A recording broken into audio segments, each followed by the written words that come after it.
آج 20واں رمضان ہے. آج لاکھوں فرزندان اسلام جو ہیں شمع توحید کے پروانے وہ آج اعتکاف میں بیٹھ رہے ہیں پوری دنیا میں. اسلام بھی بالکل دختران اسلام بھی اور مرد و خواتین دونوں ہی اعتکاف میں بیٹھ رہے ہیں اسی پر بات کرنے کے لیے کہ اعتکاف کی فضیلت کیا ہے اور اس کے حوالے سے دین ہمیں کیا رہنمائی فرماتا ہے. آج ہمارے ساتھ پروفیسر کامران نوری صاحب موجود ہے. سر بہت شکریہ, خوش آمدید کہتے ہیں آپ کو. ویلکم جی, بہت شکریہ آپ کا انوائٹ کرنے کا بہت شکریہ. اور آج بالکل جس طرح آج اعتکاف کا اہتمام کیا جائے گا دنیا بھر میں, اعتکاف کی فضیلت کیا ہے اسلام میں, ذرا اس پر بھی روشنی ڈالیے گا پلیز. بسم اللہ الرحمن الرحیم. اللہم صلی علی سیدنا و مولانا محمد وعلی آلہ وصحبہ وبارک وسلم. اللہ رب العزت نے قرآن کریم میں ارشاد فرمایا وَآخِدْنَا إِلَىٰ إِبْرَاهِيمَ وَإِسْمَاعِيلَ أَن طَهِّرَ بَيْتِيَ لِلطَّائِفِينَ وَالْعَاكِفِينَ وَالرُّكَّعِ السُّجُودِ. یعنی اللہ کے گھر کو پاک کرنے کا حکم اللہ نے ابراہیم و اسماعیل کو دیا تو اس میں جو مقاصد ذکر کیے فرمایا طائفین, عاکفین, رکع السجود, اعتکاف کرنے والوں, طواف کرنے والوں اور رکوع کرنے والوں اور سجدہ کرنے والوں کے لیے اللہ کے گھر کو پاک اور صاف کریں.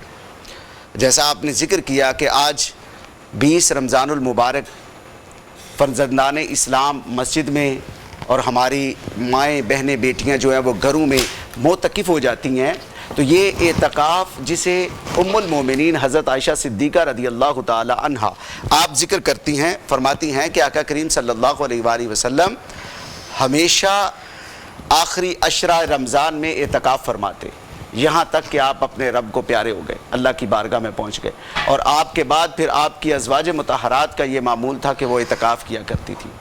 اور یہ خصوصیت کے ساتھ رمضان میں اور اس کے آخری عشرہ میں یہ جو اعتکاف رکھ دیا, اس کو اگر ہم دیکھیں تو یہ جو عبادات کا ایک ماحول تھا پورے رمضان میں, روزے رکھ کے, قیام اللیل کر کے, صائم النہار ہو کے یہ سب کچھ جو حاصل کر رہے تھے, یہ اس کا کلائمیکس ہے. روزہ جو تھا وہ چیزوں سے رک جانا, کھانے پینے سے رک جانے کا نام روزہ تھا.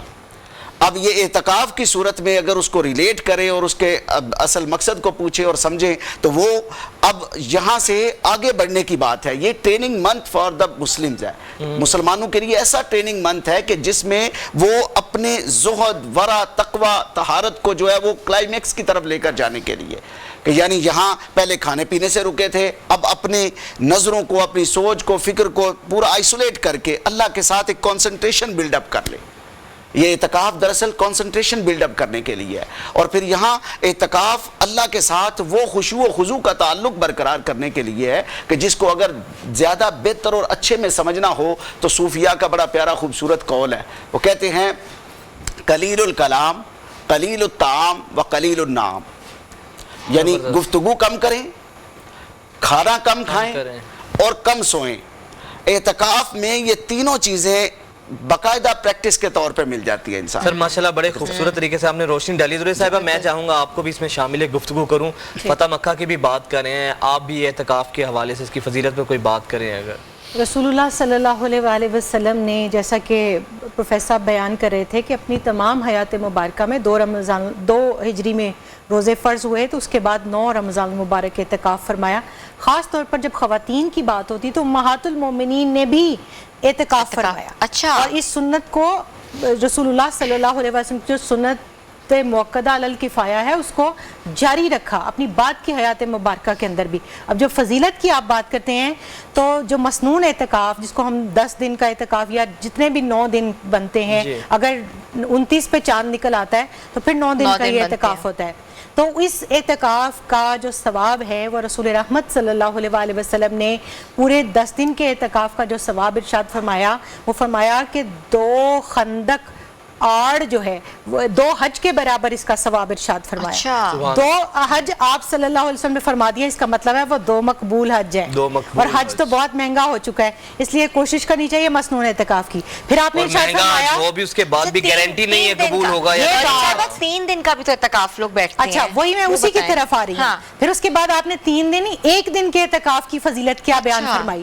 آپ نے ارشاد فرمایا کہ جو 1 دن کا یعنی 1 دن مغرب سے اگلے دن مغرب تک جو یہ اعتکاف کرتا ہے 3 خندق آڑ اللہ تعالیٰ اس کے اور دوزخ کے درمیان اتنا فاصلہ اتنا گیپ کر دیتا ہے. صحابہ نے پوچھا ایک آڑ کتنی ہے, ایک خندق کتنی ہے؟ تو آپ نے فرمایا زمین و آسمان اور مشرق و مغرب جتنی, یعنی کل کائنات کل جہان جتنی. پھر اس کے بعد آپ تو 3 دن کی بات کریں تھی, میں نے 1 دن کی بات کی, اس سے بھی آگے آپ نے ارشاد فرمایا جو مغرب سے عشاء تک صرف اتنی دیر مسجد کے اندر معتکف ہوتا ہے اللہ تعالیٰ جنت میں اس کے لیے ایک محل بنا دے گا. تو آنے سے پہلے میں اپنے ہسبینڈ کو کہہ رہی تھی کہ دنیا میں گھر بنانا بڑا مشکل ہے, تو آپ نے اگلے سارے دن مغرب سے عشاء جو ہے وہ مسجد کے اندر اعتکاف کرنا ہے تاکہ جنت میں آپ کے 9-10 محل تو بن ہی جائیں, محل بن جائے. بہت خوبصورت بات کی. اچھا پروفیسر صاحب, سر اہتمام کیا ہونا چاہیے ہمیں اس کے حوالے سے, اعتکاف کے حوالے سے, کیونکہ آج کل سوشل میڈیا کا زمانہ ہے, موبائل گیجٹس کے بغیر گزارا نہیں ہے. اور وہ بھی طریقہ بتائیں کہ اعتکاف کا طریقہ کیا ہے. لوگ اکثر دیکھا ہے کہ بات بھی کر رہے ہوتے ہیں, موبائل بھی دیکھ رہے ہوتے ہیں, اور پڑھنا کیا چاہیے, جی جی جی, اعمال کیا ہوتے ہیں؟ بہت خوبصورت سوال آپ کا. چونکہ اب حالات کے تناظر میں اس کو ظاہری بات ہے ریلیٹ کر دیا جاتا ہے, اور ہونا بھی چاہیے کہ آج کے اس دور میں جہاں سوشل میڈیا ہے, دنیا گلوبل ویلیج ہو گئی ہے, تو اعتکاف کی بھی حیت اور صورت کو بدلنے کی لوگ کوشش کرتے ہیں, یعنی اس طرح لے جاتے ہیں. ہمارے ہاں نوجوان بیٹھے ہوتے ہیں کثرت کے ساتھ اعتکاف میں, تو وہ بھی اس کو ساتھ استعمال کرتے ہیں. یہ چاہے کہ شرعی طور پر اس کی ممانعت نہیں ہے کہ آپ اس کا استعمال ہی نہیں کر سکتے کلیتاً, لیکن یہ جو روح ہے نا اعتکاف کی وہ اس سے مر جاتی ہے.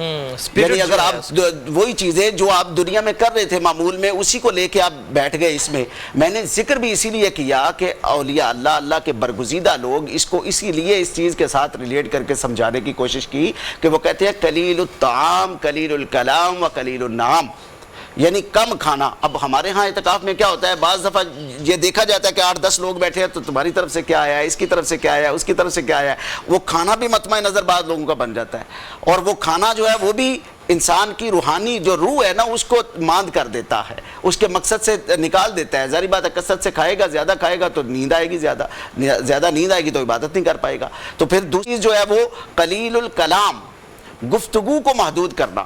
یہ نہیں ہے کہ اعتکاف میں بولیں ہی نہ آپ, ضروریات ہیں, اور دین کو سمجھنے کے لیے تو باقاعدہ جو ہے وہ ٹریننگ سیشنز کے ساتھ ہونا چاہیے, اور کرتے ہیں بھی لوگ. بعض آرگنائزیشن جو ہے باقاعدہ اس کو پوری ویٹیج کے ساتھ اور پورے اہتمام کے ساتھ کرتے ہیں. لیکن مقصد یہ ہونا چاہیے کہ دنیا اور اس سے متعلقات جو ہیں وہ ڈسکس نہ کیے جائیں. اس سے نکل کر جب آپ آئے ہیں, اللہ کے گھر میں آ گئے ہیں, اللہ کی بارگاہ میں آ کے بیٹھ گئے ہیں, آئسولیٹ ہو گیا دنیا سے, پھر بھی اگر دنیا ہی آپ پر غالب ہے تو پھر اعتکاف کی روح تو نہیں ہے پوری ہو رہی. بالکل یہی بات